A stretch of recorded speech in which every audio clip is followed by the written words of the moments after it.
Now, joining us live from Grenada to talk about these elections, we have Mikey Hutchinson, host of MikeyLive.com. Hello, Mikey, and welcome to the show. Hi, how are you? I'm good. So tell me something. How important is this announcement of oil being discovered? Is this a game changer for the Prime Minister and his party?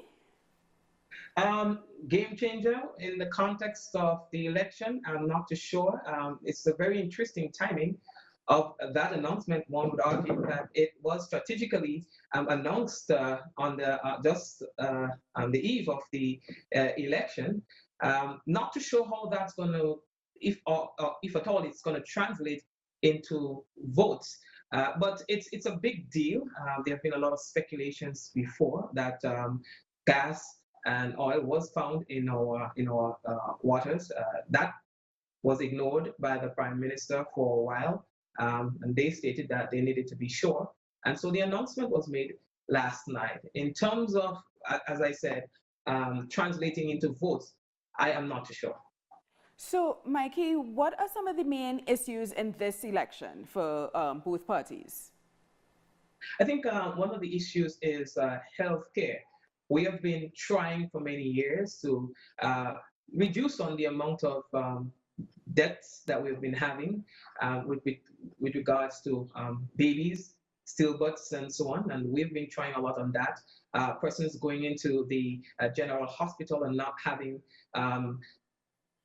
for example, medication to take care of those who are sick. Availability of adequate healthcare facilities throughout the island.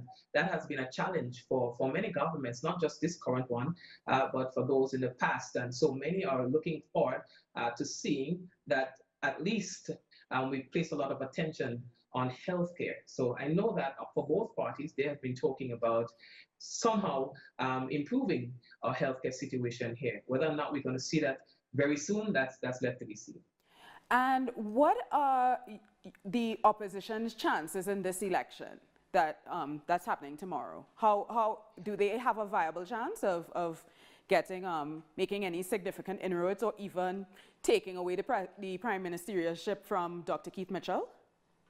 Well, if you're going to leave it up to a recent poll that was done by cadres, which is Peter Wickham, they're stating that based on the research that they have done and the groundwork that they have done, that they have seen the NNP having a good chance of regaining its government position.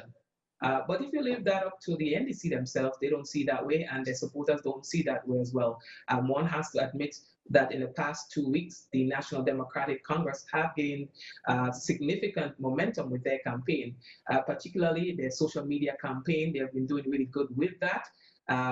There's also caution to the Prime Minister and his team with regards to the confidence that they would have and how that would inspire or not persons to come out on the polls that they've been warned against that by Peter Wickham and other experts who say that, hey, given the fact that your party would have won elections with all the seats, it gives you sometimes the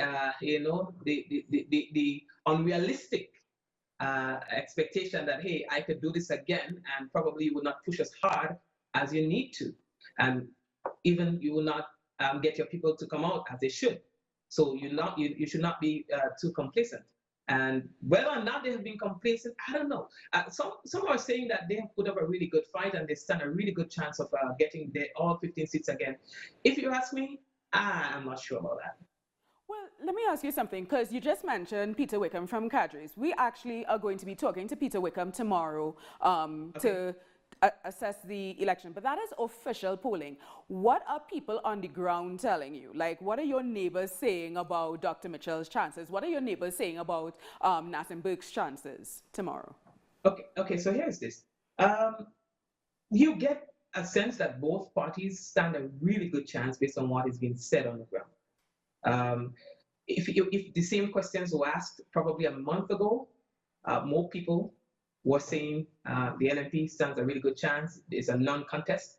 But as we got deeper and deeper into the campaign, like I said earlier, I think it's fair to say that the National Democratic Congress have gained some momentum, and so at this point, it is hard to say which party will win. I guess as much it is left to be seen. You see, the thing about it is that Grenadians are very unpredictable, and I know that you've seen the crowds attending the rallies, but that really says nothing much about what the turnout would be like tomorrow. Okay, well, thank you so much for talking to us. It looks like we might have to talk to you again this week to try and decipher what actually happened tomorrow in the elections. We've been speaking to Mikey Hutchinson of Mikey Live. He's a talk show host in Grenada.